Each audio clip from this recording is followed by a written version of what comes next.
Bonjour tout le monde, Diane Lépine de Vigie Coaching. Alors, j'ai pris un petit break de 2, 3 jours et je vous reviens.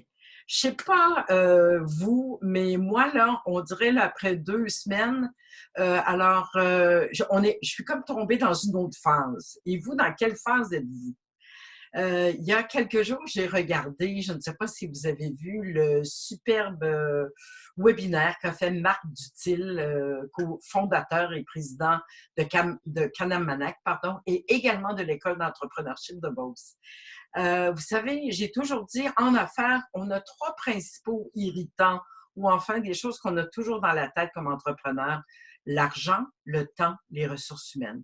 Et vous savez, même arrêté présentement, confiné dans nos maisons, je réalise que chacun de nous, à des niveaux différents, nous sommes encore et toujours face à ces 3 défis: de gérer les finances, de gérer notre temps et de gérer les ressources humaines. Et là, la première ressource humaine que nous avons à gérer, c'est nous-mêmes.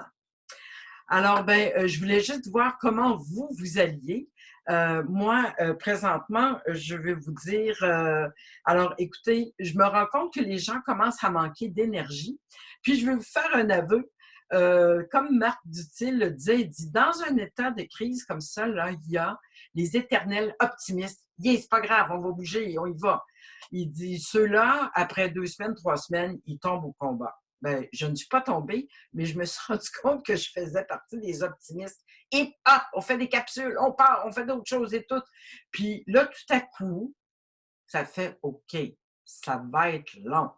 On ne peut pas rester sur cette énergie-là toute l'année. Puis il a raconté une belle histoire d'un aviateur dans l'armée dans la Deuxième Guerre mondiale qui, dans un vol, s'est écrasé dans la zone ennemie et il a été emprisonné pour 7 années. Et il racontait ceux qui réussissent à survivre en prison pendant plusieurs années. C'est un peu ça qu'on vit présentement, comme être mis en prison. Mais c'est ceux qui sont réalistes qui disent ça va être long. Alors, ceux qui disent on va s'en sortir, ils vont venir nous chercher, ils vont nous sauver, ils vont nous sortir de là.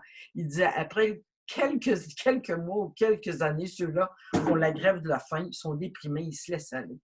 Alors que ceux qui disent faut que je m'organise dans ce petit espace-là, dans cet espace de non-liberté ou de non-contrôle.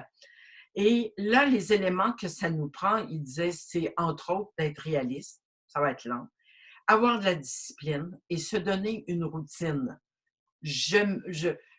Avant de me coucher le soir, je lave mon seul et unique petit pantalon que je vais avoir pendant 7 ans, il va être tout troué. Puis je l'accroche pour qu'il soit propre tous les jours.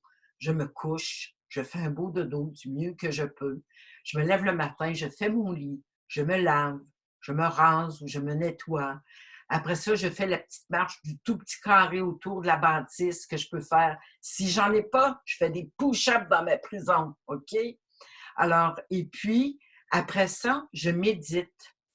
Puis je peux faire un mantra. On fait des sons qu'on dirait folles.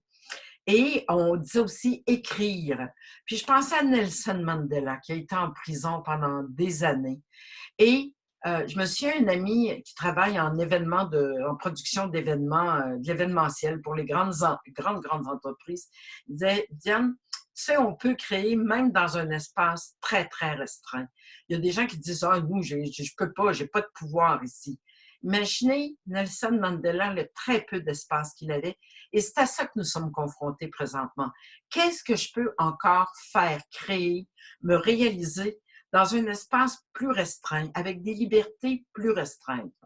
Et c'est là que ma mission de vie. Et mettons-nous à la place, je voulais vous partager cette réflexion-là. Imaginez que nous sommes Nelson Mandela. On est en prison pour les 12 prochaines années. Puis on se dit, moi, mon rêve de vie, c'est libérer mon peuple. C'est être un leader exemplaire.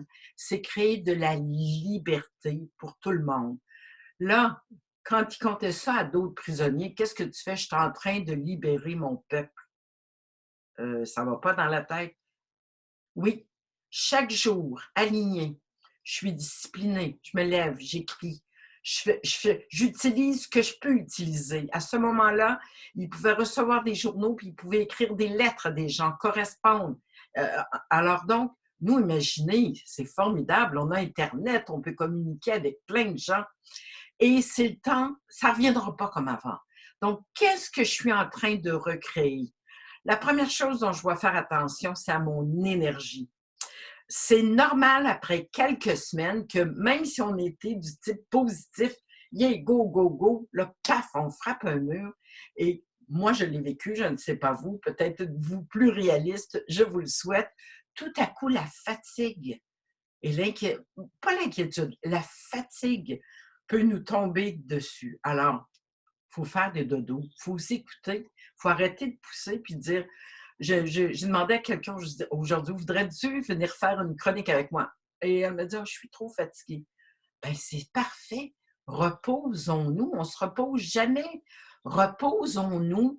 Et je disais, il faut s'occuper de nos finances, avoir de l'énergie, aller chercher de la liquidité, puis faire attention de bien la garder pour, ou enfin bien l'utiliser pour passer au travers.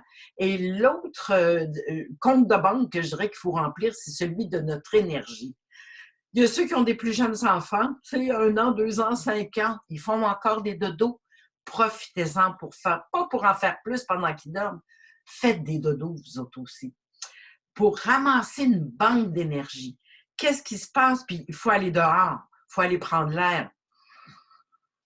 L'inspiration, ça veut dire ce que ça veut dire. Il faut inspirer.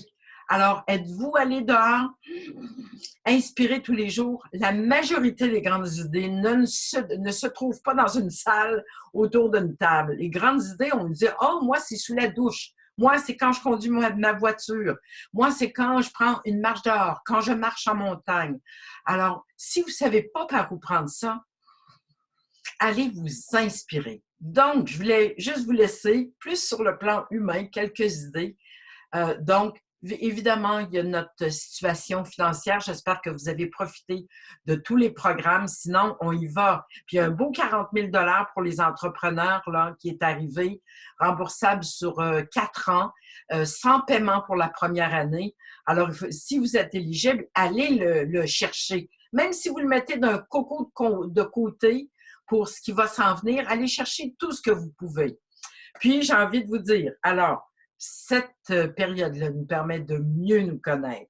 Elle nous permet de voir est-ce que je suis pessimiste, réaliste, trop optimiste.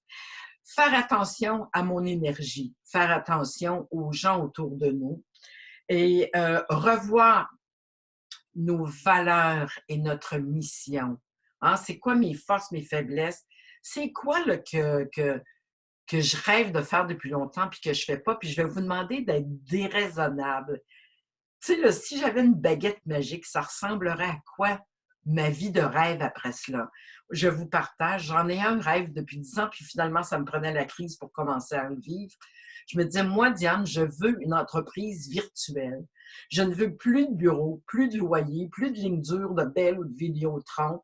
Je veux enseigner en ligne et coacher en ligne et que je puisse le faire de n'importe où dans le monde, que ma business soit tout simplement dans un laptop connecté à Internet avec toute ma business dans le cloud. Alors, écoutez, j'ai différentes options. Je voudrais coacher pour la relève, coacher les agriculteurs, aider les gens à démarrer leur entreprise. Puis, je vous demande je vais le faire, je vais être déraisonnable. J'appelle demain à la banque, je vais me trouver des sous et je lance enfin le projet que je veux. Je vous souhaite de faire de même, puis je vous demande des feedbacks. Tiens, qu'est-ce que vous souhaiteriez avoir comme accompagnement en ligne d'une coach comme moi, d'accord? J'apprécierais vos idées. Et vous, si vous étiez déraisonnable, alors ça, c'est le groupe Landmark Education des États-Unis, un cours que j'ai suivi il y a environ dans les années 98, qui disait les gens sont bien trop raisonnables. C'est pour ça qu'ils souffrent. Je me dis, oh, moi, j'aime danser. Oh, ben, je ne suis pas pour aller faire ça à l'âge que j'ai. Oui, allez-y. Je ne suis pas pour partir ma business en ligne. Je ne suis pas assez jeune. Oui, vas-y. Je ne suis pas pour faire telle affaire, rapetisser, fermer, ouvrir. Oui, fais-le. Alors, c'était ma capsule réalisme, pep talk. J'espère que ça vous a fait du bien. Écrivez-moi, continuez à m'écrire. J'aime tellement ça. Puis à vous faire du bien à vous aussi. Bye bye.